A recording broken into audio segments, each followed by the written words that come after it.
اللہم صلی وسلم دائما ابدا علی حبیبک خیر الخلق کلہم۔ نبوی ہتھیار اور سامان حرب۔ رسول اللہ صلی اللہ علیہ وسلم کے شمشیروں کی تعداد 9 عدد بیان کی گئی ہے، جن کے عربی نام یہ ہیں: مأثور، یہ آپ صلی اللہ علیہ وسلم کی پہلی تلوار ہے جو اپنے والد حضرت عبداللہ بن عبد المطلب کے ورثے میں آپ کو ملی ہے۔ دوسری تلوار الغضب، تیسری تلوار ذوالفقار۔ یہ تلوار ہمیشہ آپ کے پاس رہا کرتی تھی۔ یہی تلوار فتح مکہ میں آپ صلی اللہ علیہ وسلم کے ساتھ تھی۔ اس کا قبضہ، دستہ، حلقہ وغیرہ سب چاندی کا تھا۔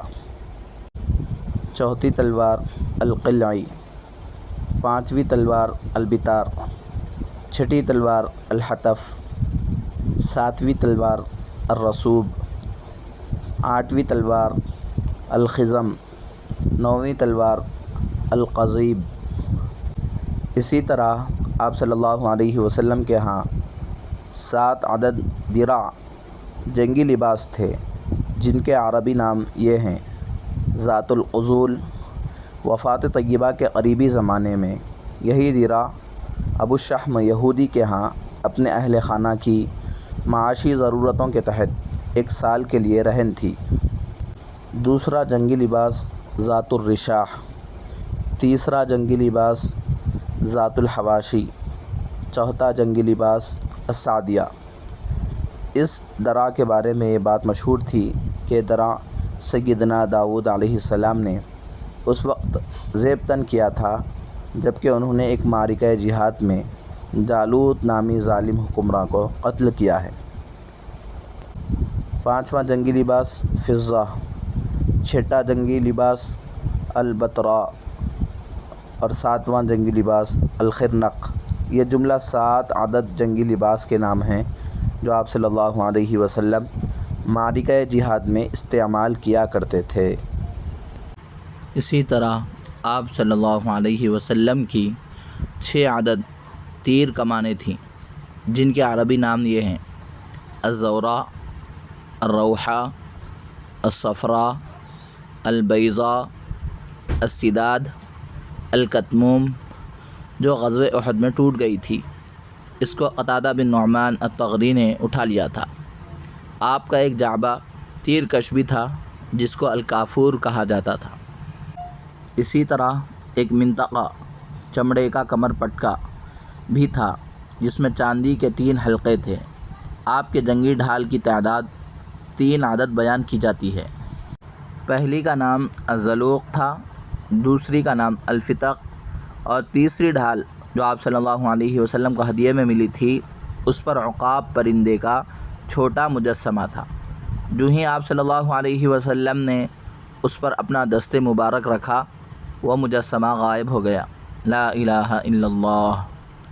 آپ صلی اللہ علیہ وسلم کے ہاں 5 نیزے تھے۔ ان میں ایک کا نام المسوی اور دوسرے کا نام المثنیٰ تھا۔ ایک حربہ چھوٹی تلوار جس کو النعبہ کہا جاتا تھا، اور ایک دوسرا بڑا حربہ تھا جس کو البیضاء کہا جاتا تھا۔ ایک اور چھوٹا حربہ خمدار جس کو العنزہ کہا جاتا تھا۔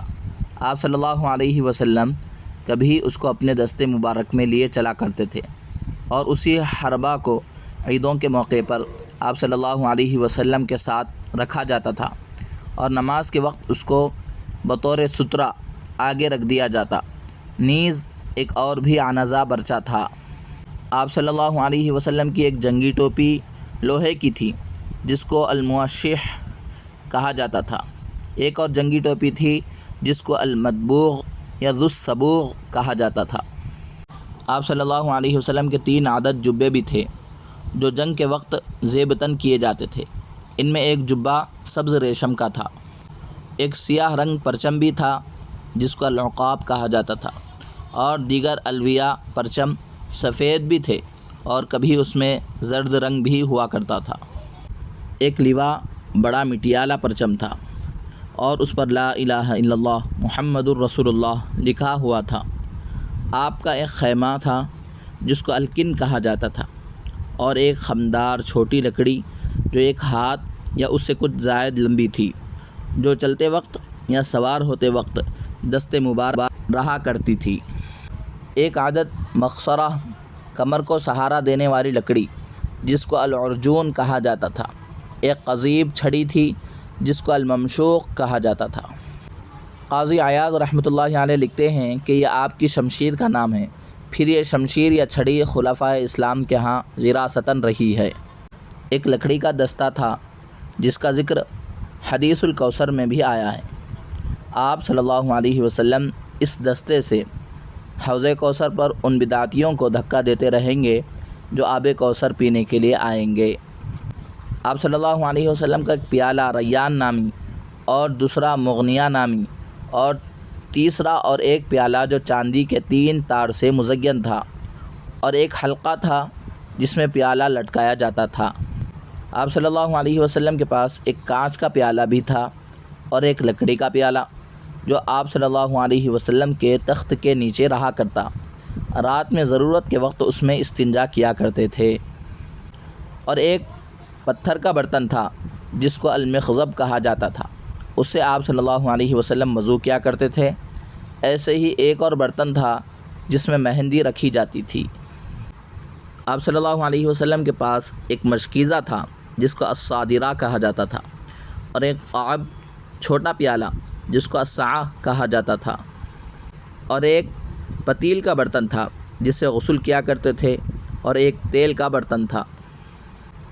ایک اسکندرانی عطردان تھا جس کو شاہ مقوقس مصری بادشاہ نے سیدہ ماریہ قبطیہ رضی اللہ عنہا کے ہمراہ تحفے میں پیش کیا تھا۔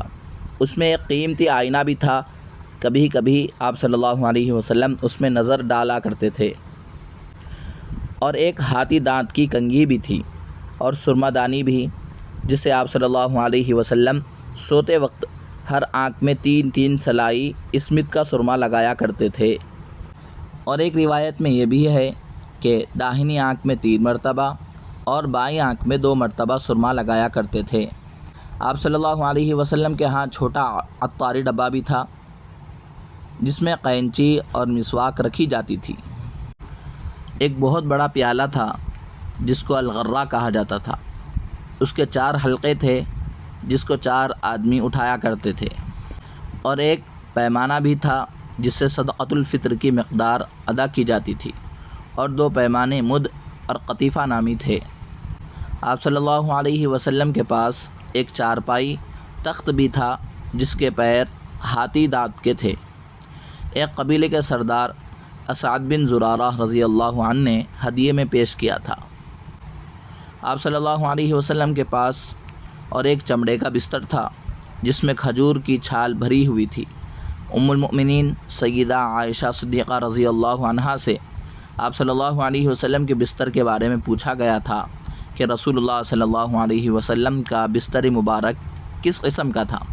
فرمایا کہ جانور کے بالوں کی موٹی چادر تھی جس کو دوہرا کر کے بچھا دیا جاتا تھا، اسی پر آپ صلی اللہ علیہ وسلم آرام فرمایا کرتے تھے۔